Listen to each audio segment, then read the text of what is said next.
നമ്മുടെ രാജ്യത്തിൻ്റെ ഭാരത മാതാവിൻ്റെ 79ാം സ്വാതന്ത്ര്യദിനം ആഘോഷിക്കുകയാണ്.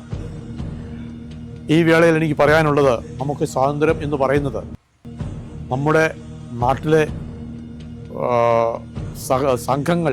സംഘടനകൾ, രാഷ്ട്രീയ പാർട്ടികൾ നമുക്ക് തരുന്ന ഭരണഘടനയിൽ കൂടി തരുന്ന സ്വാതന്ത്ര്യം അല്ല. ഭരണഘടനയിൽ കൂടി നമുക്ക് ആർട്ടിക്കിൾ 12 മുതൽ 35 വരെ പല പല അവകാശങ്ങളും മൗലികാവകാശം തരുന്നുണ്ട്. നമുക്ക് അങ്ങോട്ടും ഇങ്ങോട്ടും പോകാനുള്ള സ്വാതന്ത്ര്യം, സംസാരിക്കാനുള്ള സ്വാതന്ത്ര്യം. ഈ സ്വാതന്ത്ര്യമല്ല ഈ ഓഗസ്റ്റ് 15 നമ്മൾ ആഘോഷിക്കുന്ന സ്വാതന്ത്ര്യം.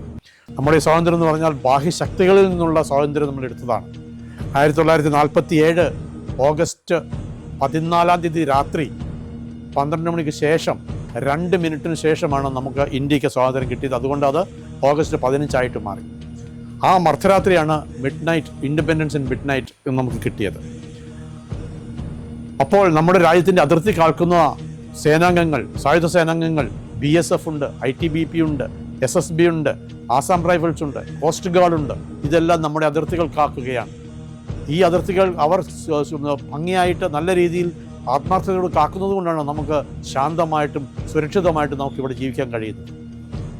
അത് നമുക്ക് ഭരണഘടന തരുന്ന സ്വാതന്ത്ര്യമല്ല. ഇത് നമ്മുടെ രാജ്യത്തിനെ ബാഹ്യശക്തികളിൽ നിന്ന് രക്ഷപ്പെടുത്തിക്കൊണ്ട് നമ്മളിപ്പോൾ സെക്യൂർ ചെയ്ത് തരുന്ന ഒരു സ്വാതന്ത്ര്യമാണ്. എത്രയോ സ്വാതന്ത്ര്യ സമര സേനാനികൾ അവരുടെ ജീവൻ ബലിയർപ്പിച്ചിട്ടുണ്ട് നമുക്ക് സ്വാതന്ത്ര്യം കിട്ടുന്നതിനായിട്ട്. അതിനുള്ള ഉദാഹരണം പറഞ്ഞു കഴിഞ്ഞാൽ, ജാലിയൻവാലാ ബാഗ് സംഭവം നടന്നത് 1919 ഏപ്രിൽ 13 അമൃത്സറിൽ വെച്ച് നടന്ന സംഭവമാണ്. അതുകൂടാതെ അവിടെ മാസക്കറാണ് നടന്നത്. 1500 പേരോളം അവിടെ മരിച്ചിട്ടുണ്ടെന്നാണ് അറിവ്. ഇതുവരെ ഒരു കൃത്യമായിട്ടുള്ള സംഖ്യയില്ല.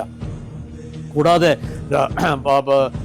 ഇന്ത്യൻ നാഷണൽ ആർമി ജപ്പാൻകാരുടെ കൂടെ 2ാം ലോകമഹായുദ്ധത്തിൽ നമ്മൾ ചെയ്തപ്പോൾ നോർത്ത് ഈസ്റ്റേൺ സെക്ടറോട് കയറിയപ്പോൾ ആ സമയത്ത് ഇന്ത്യൻ നാഷണൽ ആർമിയുടെ 25,000-ഓളം ജവാന്മാരാണ് വീരമൃത്യു വരിച്ചത്. ഇന്ത്യയുടെ പട്ടാളക്കാരും കുറേ മരിച്ചിട്ടുണ്ട്. എത്രയോ പേർ എവിടെയൊക്കെ മരിച്ചിട്ടുണ്ട്. ഇവിടെ കാലാപാനി എന്ന് പറയുന്ന ആൻഡമാൻ നിക്കോബാറിൽ കൊണ്ടുപോയിട്ട് എത്രയോ പേർ അവിടെ കൊണ്ടുപോയി കൊല ചെയ്തിട്ടുണ്ട്. അപ്പോൾ ഇതെല്ലാം കഴിഞ്ഞതിന് ശേഷമാണ് നമുക്ക് സ്വാതന്ത്ര്യം കിട്ടുക. 1942 ഓഗസ്റ്റ് 8 നടന്നത് ക്വിറ്റ് ഇന്ത്യ എന്നുള്ള ആ മൂവ്മെൻറ്റ്, അത് ബ്രിട്ടീഷുകാരെ 2ാം ലോക യുദ്ധത്തിൽ സഹായിക്കാൻ വയ്യ എന്നുള്ള തീരുമാനം എടുത്തതുകൊണ്ടാണ്.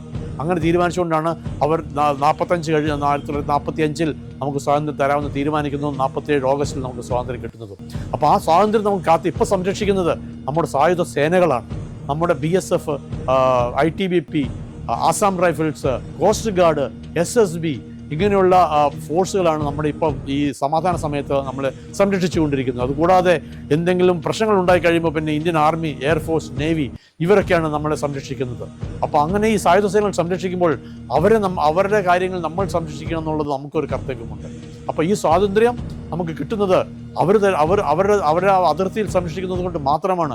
-50 ഡിഗ്രി ടെമ്പറേച്ചർ വരെ തണുപ്പുള്ളപ്പോൾ, ആ തണുപ്പുള്ളപ്പോഴും ചൂടുള്ളപ്പോഴും, പൊടി കാറ്റുകളുള്ളപ്പോഴും, കൊടുങ്കാറ്റുള്ളപ്പോഴും, മഴയുള്ളപ്പോഴും, വെയിലുള്ളപ്പോഴും, ടെമ്പറേച്ചർ 50ൻ്റെ മുകളിൽ പോകുമ്പോൾ തോറും നമ്മളെ സംരക്ഷിക്കുന്ന ഈ സായുധ സേനകളാണ്. അതുകൊണ്ട് മാത്രമാണ് നമ്മളിപ്പോൾ സമാധാനമായിട്ടും സുരക്ഷിതമായിട്ടും സന്തോഷമായിട്ടും നമ്മളിവിടെ കഴിഞ്ഞു കൂടുന്നത്. അല്ലെങ്കിൽ ഇവിടെ ഒരു ബോംബ് പൊട്ടിക്കഴിഞ്ഞാൽ എന്തെല്ലാം പ്രശ്നങ്ങളാണ് നമ്മളിവിടെ ഉണ്ടാകാൻ പോകുക. അപ്പോൾ ഈ സ്വാതന്ത്ര്യം നമ്മൾ ആഘോഷിക്കണം. 47 മുതൽ ഇതുവരെയുള്ള 79ാം സ്വാതന്ത്ര്യമാണ് നമ്മളിപ്പോൾ ആഘോഷിക്കുന്നത്. നമ്മൾ നന്നായിട്ട് ആഘോഷിക്കണം, എല്ലാവരോടും ചേർന്ന് ആഘോഷിക്കണം. എല്ലാവർക്കും നല്ലൊരു ഹാപ്പി ഇൻഡിപെൻഡൻസ് ഡേ നേരുകയാണ്, ആശംസകൾ നേരുകയാണ്. നല്ലൊരു സ്വാതന്ത്ര്യം നമുക്ക് ആഘോഷിക്കാം. എല്ലാവർക്കും നന്ദി, നമസ്കാരം, ജയ് ഹിന്ദ്.